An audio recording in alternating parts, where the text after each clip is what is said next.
कोई भाषण की शक्ल में नहीं है।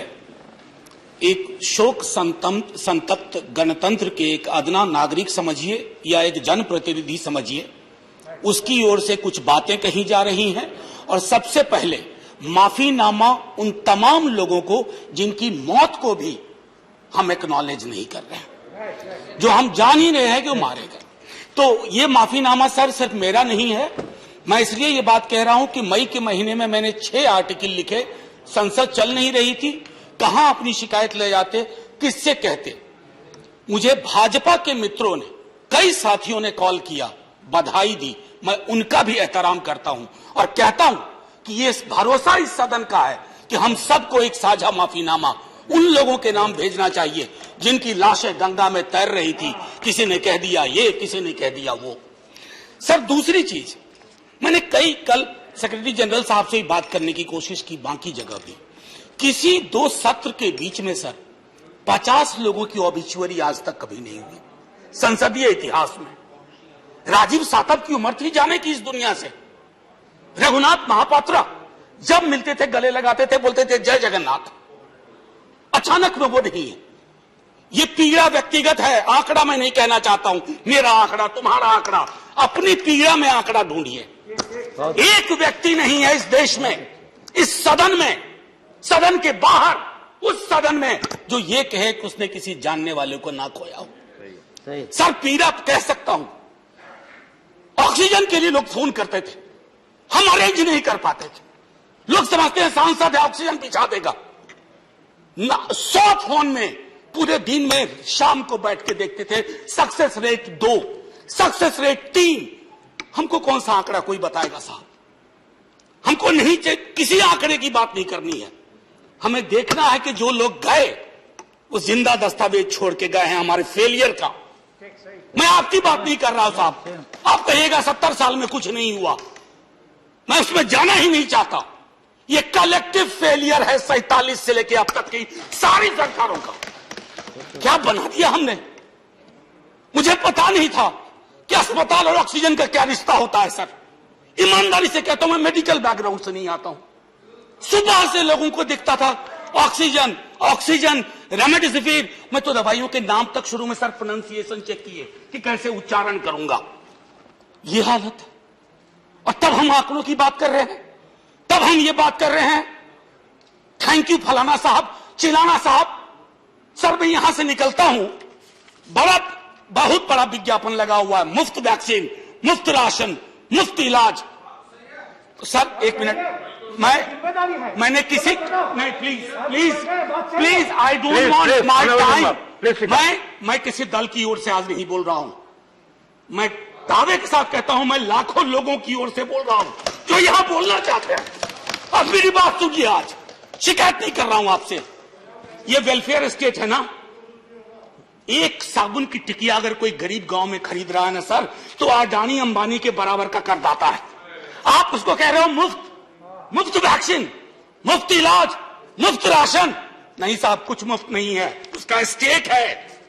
इस वेलफेयर स्टेट का कमिटमेंट है। उसको आप डिनाइग्रेट मत करिए, डेमोनाइज मत करिए, उसे बौना मत बनाइए। ये आग्रह है मेरा। सर मैं इससे पहले की कुछ और बातें कहूं, मेरे पास अभी वक्त है। सर इस कोरोना को मैं भी मानता हूं, मेरे पूर्व के वक्ता कुछ कह रहे थे, ये चैलेंज है हमारे लिए सर। बहुत बड़ी बड़ी बातें नए कानून की हो रही है। राइट टू हेल्थ की बात क्यों नहीं करते हम लोग? राइट टू हेल्थ, स्वास्थ्य का अधिकार, उसमें कोई किंतु परंतु लेकिन परंच नहीं। सीधे तौर पे स्वास्थ्य का अधिकार constitutionally guaranteed, right to life के साथ लिंक करिए। किसी अस्पताल की मजाल नहीं होगी कि वो उस खिलवाड़ कर पाए उस राइट टू लाइफ का। करना नहीं चाहते। राइट टू वर्क, उस पर काम करिए। पॉपुलेशन को लेकर के बहुत बातें हो रही हैं साहब। डेमोग्राफी को डेमोग्राफर्स को छोड़ दीजिए, बड़ा संश्लिष्ट विज्ञान है, लेकिन ये हम कर सकते हैं इस सदन और उस सदन में। Right to life, right to work पर लेजिस्लेशन लाइए ताकि कोई आपदा आए। अभी तो हमारे लीडर ऑफ हाउस नहीं है, नए बने हैं।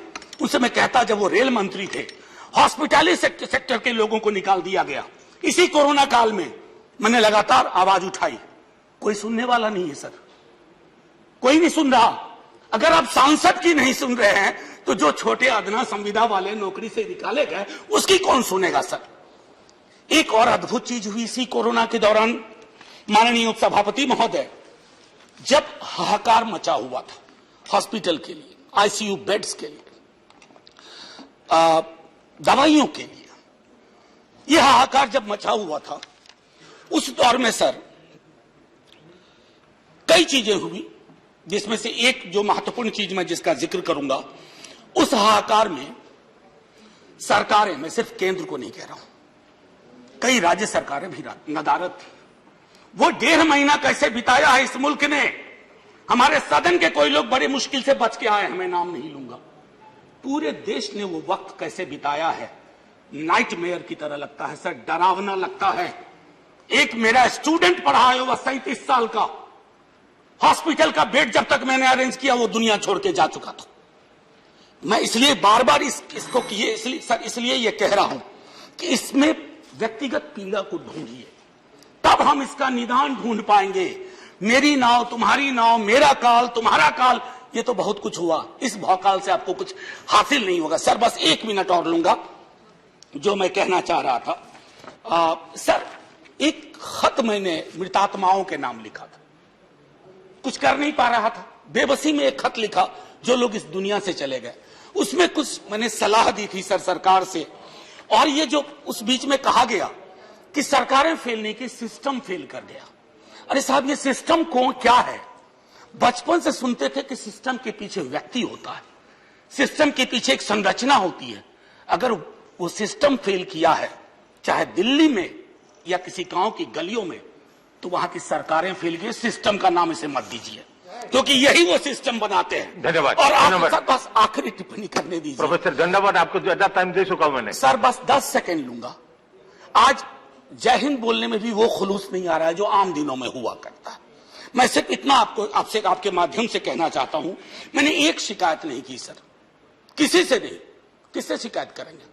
आहत हूं, जगाना चाहता हूं स्वयं को भी, आपको भी, क्योंकि अगर गंगा में तैरती लाशें, सर जिंदगी में डिग्निटी चाहिए, मौत में उससे बड़ी डिग्निटी चाहिए।